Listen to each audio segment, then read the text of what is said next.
고린도전서 4장 7절입니다.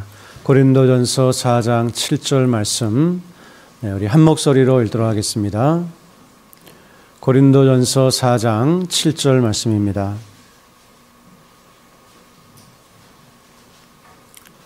고린도전서 4장 7절 말씀, 신약성경 267페이지 정도 됩니다. 제 성경으로는 신약성경 267페이지 정도 되고요. 고린도전서 4장 7절 말씀, 우리 다 같이 한 목소리로 읽겠습니다. 시작. 누가 너를 남달리 구별하였느냐? 내게 있는 것 중에 받지 아니한 것이 무엇이냐? 내가 받았은즉 어찌하여 받지 아니한 것 같이 자랑하느냐? 아멘. 하나님 아버지, 오늘 이 추수감사주일, 복된 주일 불러주시고 말씀 듣게 하시니 감사를 드립니다. 오직 성령님께서 우리 마음에 말씀하여 주시고 이 말씀이 우리의 마음에 새겨지고 또 우리의 삶 속에서 순종하며 살아갈 수 있도록 전하는 자와 듣는 자들 모두를 성령님께서 붙들어 주옵소서. 예수님의 이름으로 간절히 기도드렸습니다. 아멘. 아멘.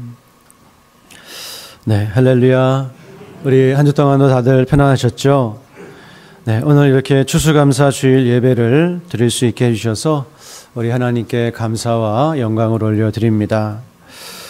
보통 11월 셋째 주에 추수감사 주일을 지키는 것은요, 미국의 전통입니다. 그래서 이 1620년경에 영국에서 신앙의 자유를 찾아서 그 개신교인들이 한 100여 명이 대서양을 건너서 미국으로 이주를 했습니다.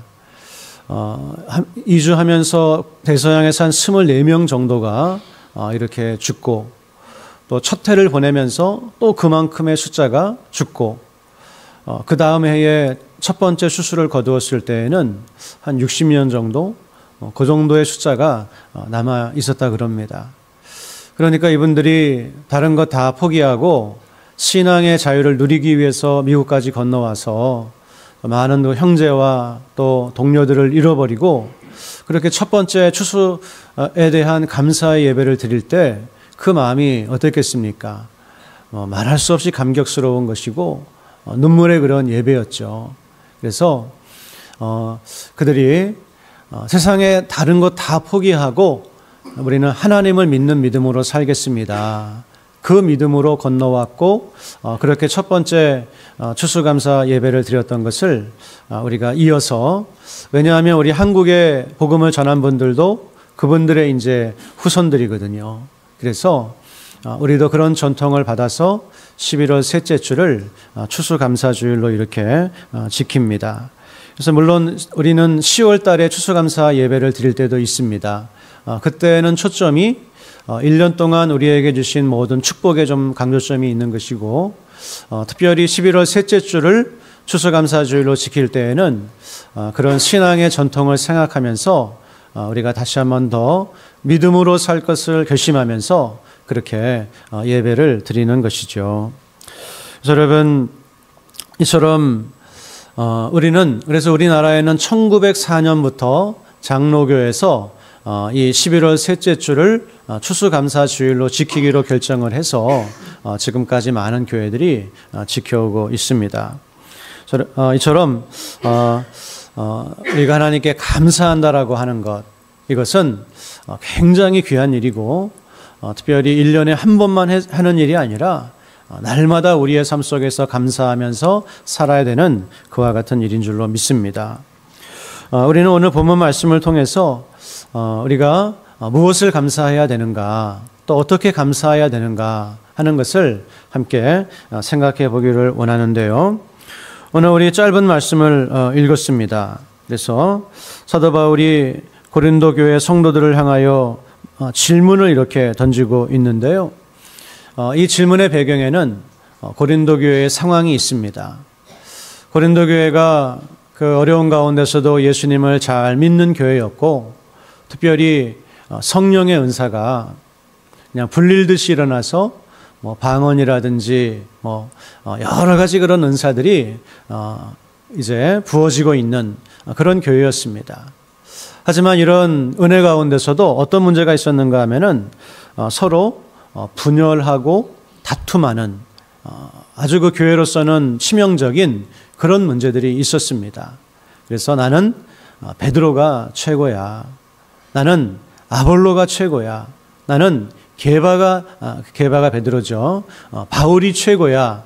그러면서 이렇게 사람 중심으로 나뉘어지기 시작을 하는 거예요.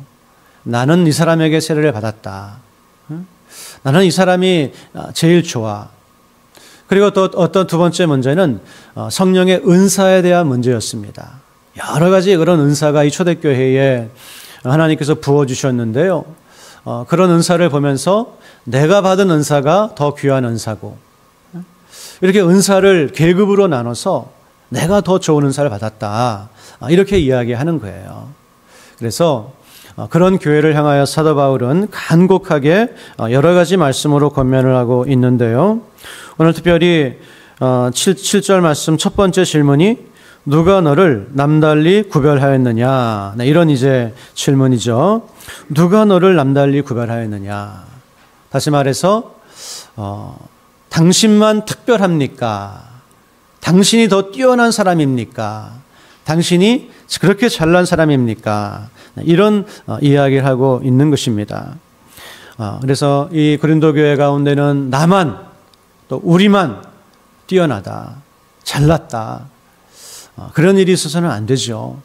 그런데 그런 일이 있었기 때문에 누가 당신을 그렇게 남달리 구별했습니까? 이런 지적을 하고 있습니다. 어떤 한 사람이, 한 그룹이 그렇게 남달리 구별될 수 없는 이유는 두 번째 질문에서 나오죠. 내게 있는 것 중에 받지 아니한 것이 무엇이냐?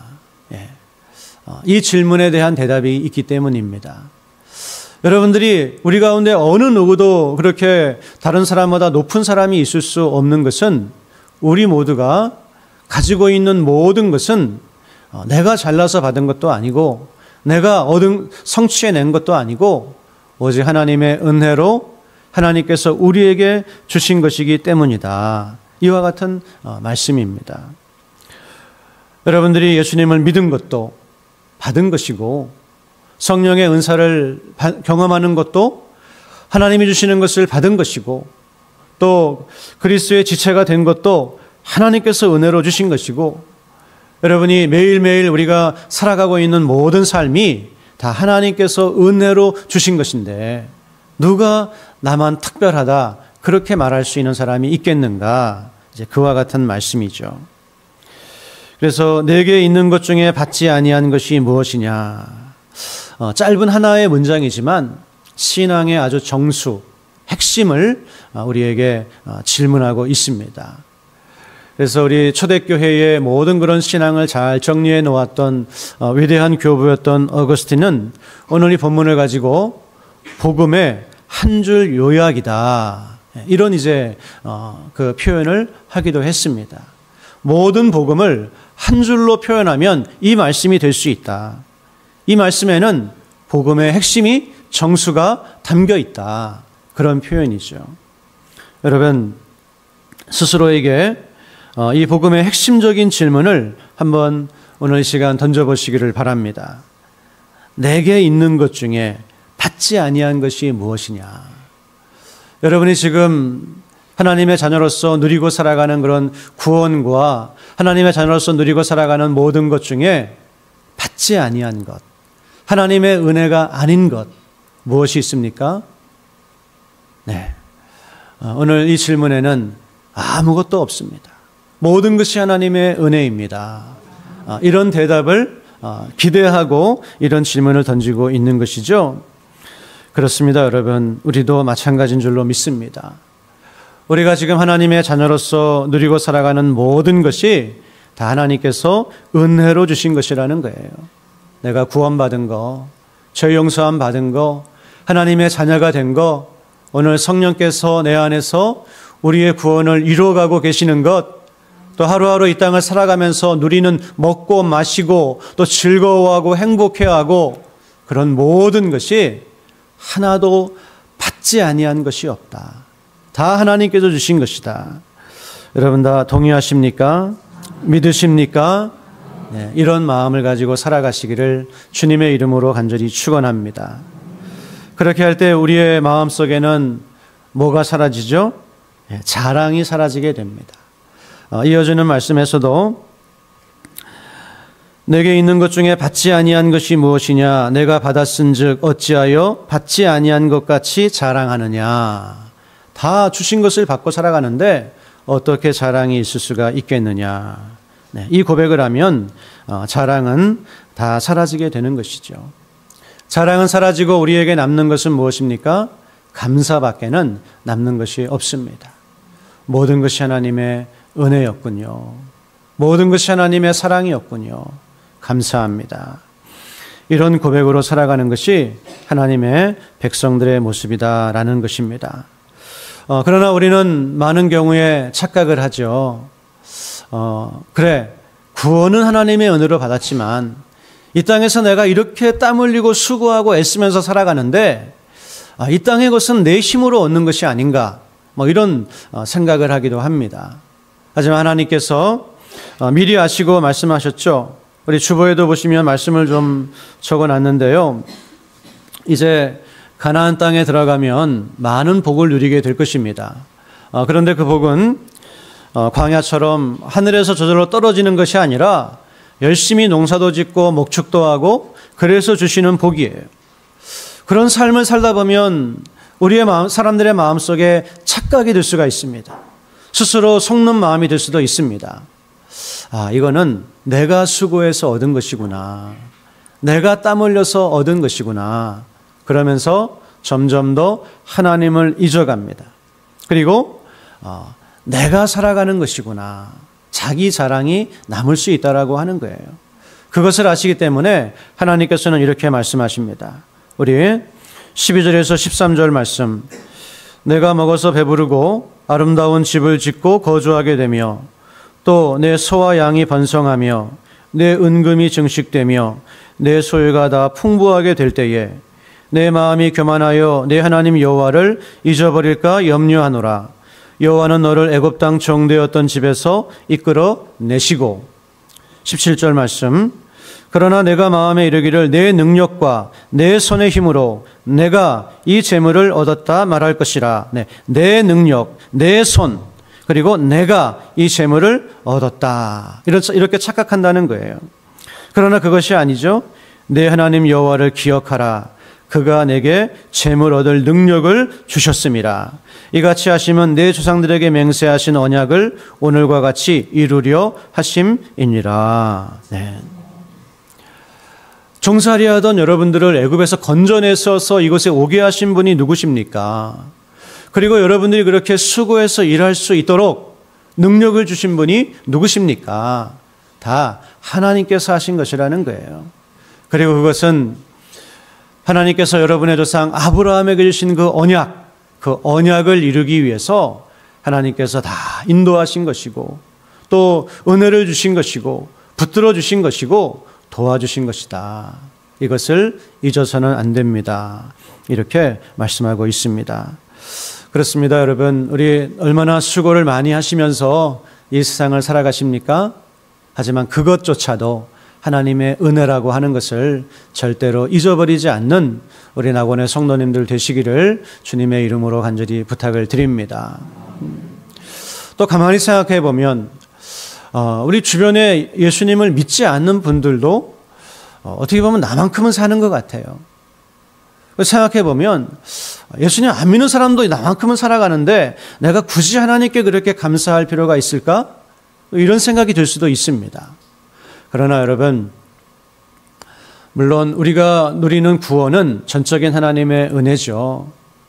그리고 신자가 이 땅을 살아가면서 누리는 먹고 마시고 즐거워하고 또 가정을 꾸리고 축복을 받고 이 모든 건 역시 하나님의 은혜입니다. 그런데 구원의 은혜는 믿는 자들에게 주시지만 이런 일상의 삶의 은혜는 이 땅에서는 믿는 자들에게만 주시는 것이 아니라 믿음이 없는 사람들에게도 일반 은총으로서 하나님께서 주시는 거라고 하는 거예요. 그들도 하나님의 은혜로 살고 있고 우리도 하나님의 은혜로 살아가고 있는 겁니다. 차이가 뭡니까? 그런데 그들은 하나님의 은혜라고 하는 것을 몰라요. 그러나 우리는 이게 하나님의 은혜라는 것을 알고 있는 사람들입니다. 그러므로 이 땅에서는 모든 일반 은총 가운데 우리가 함께 많은 축복을 누리며 살아가지만 이건 역시도 하나님의 은혜이군요. 이와 같은 마음으로 우리가 살아야 될 줄로 믿습니다. 그래서 우리는 참 돌이켜보면 내가 받지 않은 것이 없구나. 하나님의 은혜가 아닌 것이 없구나.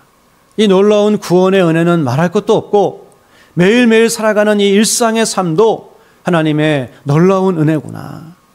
이것을 깨닫고 오늘 질문에 대한 답으로서 아멘입니다. 내가 받지 않은 것이 하나도 없습니다. 오늘 이렇게 진심으로 고백하시는 성도님들 되시기를 주님의 이름으로 축원합니다. 우리는 주로 언제 감사하죠? 놀라운 그런 기도의 응답이 있을 때, 또 위기에서 하나님께서 건져주셨을 때, 또 마음의 소원이 이루어졌을 때, 그럴 때 감사하죠. 그 맞습니다. 그럴 때 우리는 감사해야 돼요. 그런데 사실 이 일상의 삶에도 사실은 이 모든 것이 감사한 제목이에요. 큰 어떤 응답은 우리가 깨닫습니다, 느낍니다. 그러나 우리가 느끼지 못하는 사이에도, 내가 알지 못하는 사이에도 하나님은 날마다 우리에게 은혜를 베풀어 주시고 계시다는 거예요.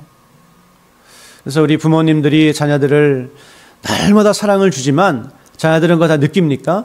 잘 못 느껴요. 그런데 부모님들은 사랑을 주시잖아요. 돌보시잖아요. 그것처럼 내가 지금 느끼고 있지 못하지만 하나님은 지금도 나에게 날마다 은혜를 주신다고 하는 것, 이것을 꼭 기억하시기를 바랍니다.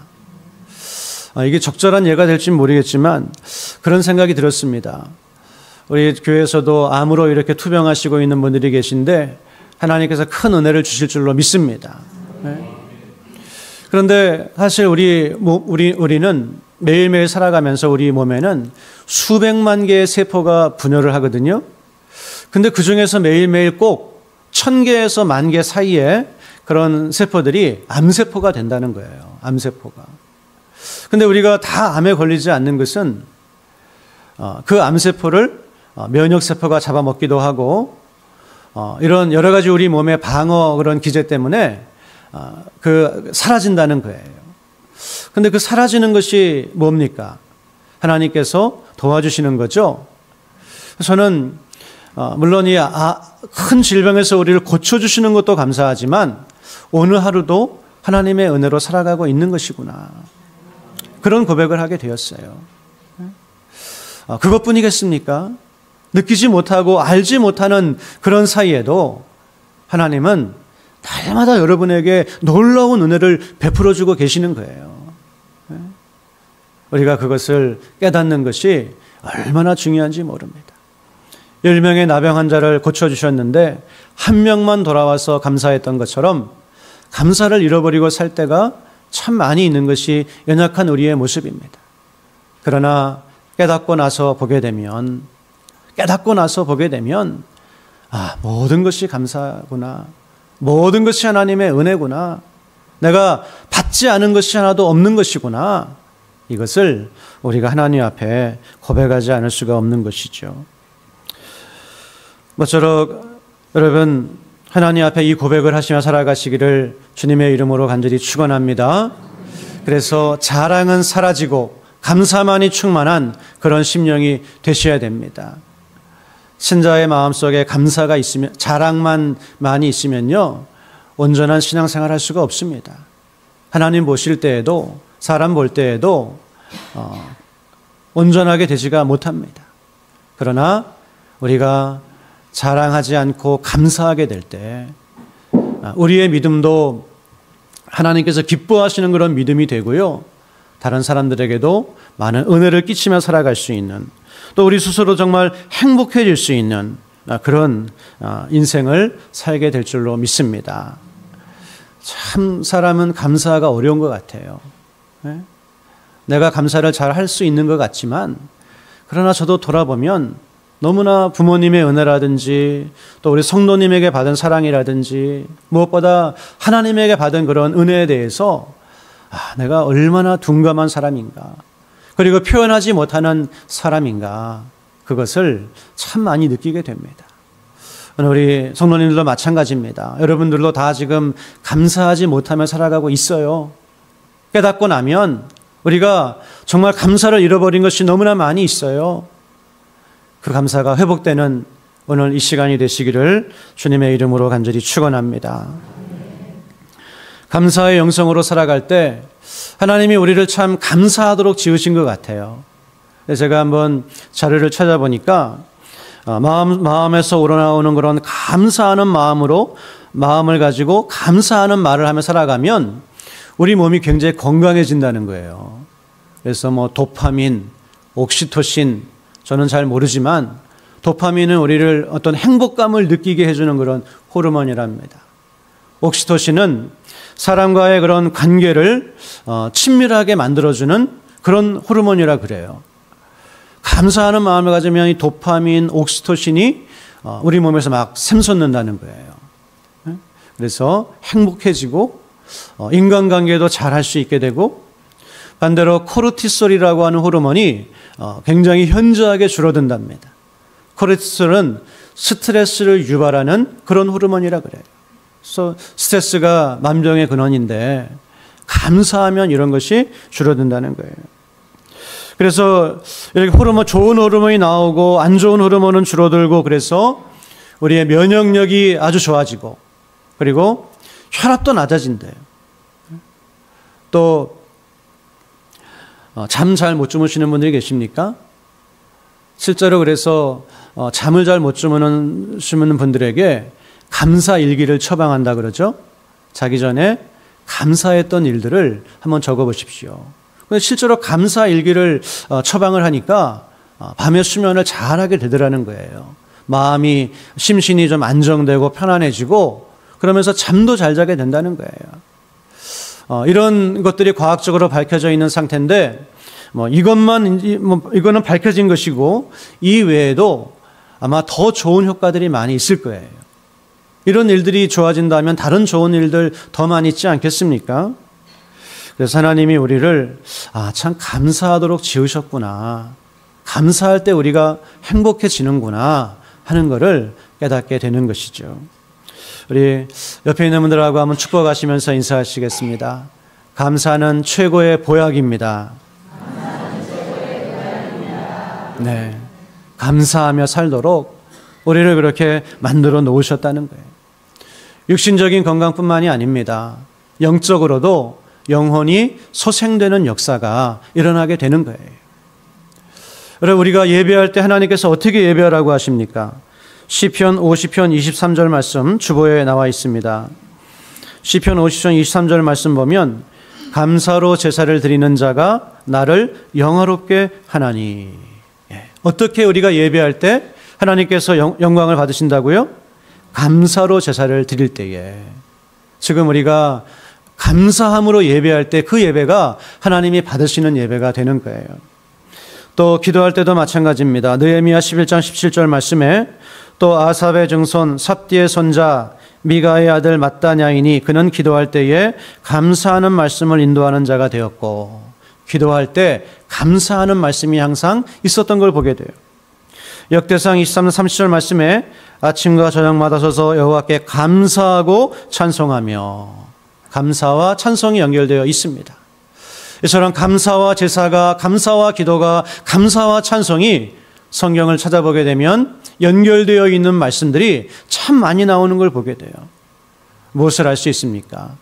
우리의 예배와 기도와 찬송에는 하나님을 향한 감사가 반드시 있어야 되는구나, 그때 하나님께서 영광을 받으시는구나 하는 것을 우리가 알 수가 있는 것이죠. 사랑하는 여러분, 모쪼록 오늘 이 질문 앞에 정말 쓰셔서 하나님 앞에 감사할 수 있는 그런 마음을 가지시고 살아가시기를 주님의 이름으로 간절히 축원합니다. 내가 받은 것이, 내가 가지고 있는 모든 것이 다 받은 것이라고 하는 걸 생각할 때 어떻게 감사하지 않을 수가 있습니까? 날마다 감사하면서 그렇게 살아가고 우리는 훨씬 더 행복하고 하나님의 뜻에 부합하는 그러한 삶을 살아가게 될 것입니다. 여러분, 자녀들에게도 늘 감사하는 모습을 보여주시기를 바랍니다. 부부간에도 늘 감사하는 모습으로 살아가시기를 바랍니다. 교회 안에서도 서로 늘 감사하면서 그렇게 신앙생활 하시기를 바랍니다. 그것이 하나님의 뜻이라고 하는 거예요. 오늘 한번 우리의 언어 생활 가운데 주어를 바꿔보시기를 바랍니다. 어떻게 바꿀 수 있나요? 나에서 하나님으로 바꾸면 감사가 됩니다. 자랑해서 감사가 됩니다. 어떻게 바꿀 수 있나요? 나는 예수님 믿고 구원받았습니다. 사실이죠. 정말 놀라운 신앙의 고백이죠. 그러나 이걸 좀 더 바꿔볼까요? 감격적으로 나 대신에 하나님으로 한번 바꿔서 어떻게 표현할 수 있나요? 하나님께서 나에게 믿음을 주시고 나를 구원해 주셨습니다. 할렐루야. 네. 내가 예수 믿고 구원받은 건 맞지만 좀 더 자세하게 들여다보면 하나님께서 나에게 은혜를 주셔서 불러주시고 구원해 주신 거예요. 그렇게 고백하면 더 감사가 넘치죠. 자녀가 몇 명 있으십니까? 저에게는 3 자녀가 있습니다. 이걸 한번 어떻게 바꿔볼까요? 네. 하나님께서 저에게 3명의 자녀를 주셨습니다. 다 받은 거예요. 내가 오늘 이만큼의 어떤 그런 재물을 누리게 되었습니다. 어떻게 바꿀까요? 오늘 너무 이렇게 힘이 없으신 것 같아요. 네. 하나님께서 나에게 이만큼의 축복을 주셨습니다. 내가 오늘 이만큼의 건강을 누리고 있습니다. 하나님께서 나에게 이만큼의 건강을 지금까지 허락해 주셨습니다. 이렇게 나 하면 자랑만 나오지만 실망하고 낙심할 때가 많지만 하나님께서 주셨습니다. 하나님께서 허락하셨습니다. 하나님의 은혜입니다. 그때 감사가 넘치게 되고 우리의 삶은 기쁨으로 또 하나님께 영광 돌려드리는 그런 삶으로 변화되는 놀라운 일들이 일어나게 되는 것입니다. 사랑하는 여러분, 감사로 살아갈 때 우리의 삶은 지금보다 훨씬 더 아름답고 또 빛이 나고 행복하고 또 하나님을 기쁘시게 해드리는 그런 삶을 살 수가 있습니다. 모쪼록 다시 한번 나의 삶에 하나님께 받지 않은 것이 하나도 없습니다. 고백하시면서 감사함으로 살아가시기를 주님의 이름으로 간절히 축원합니다. 하나님 아버지, 오늘 나의 모든 것이 아버지의 은혜임을 고백합니다. 자랑할 것은 아무것도 없습니다. 오직 감사할 것밖에 없음을 고백합니다. 이제 날마다 감사하는 삶으로, 내가 아니라 하나님이 나의 삶의 주어가 되시는 삶으로 이 땅을 살아갈 수 있도록 인도하여 주옵소서. 예수님의 이름으로 간절히 기도드렸사옵나이다. 아멘.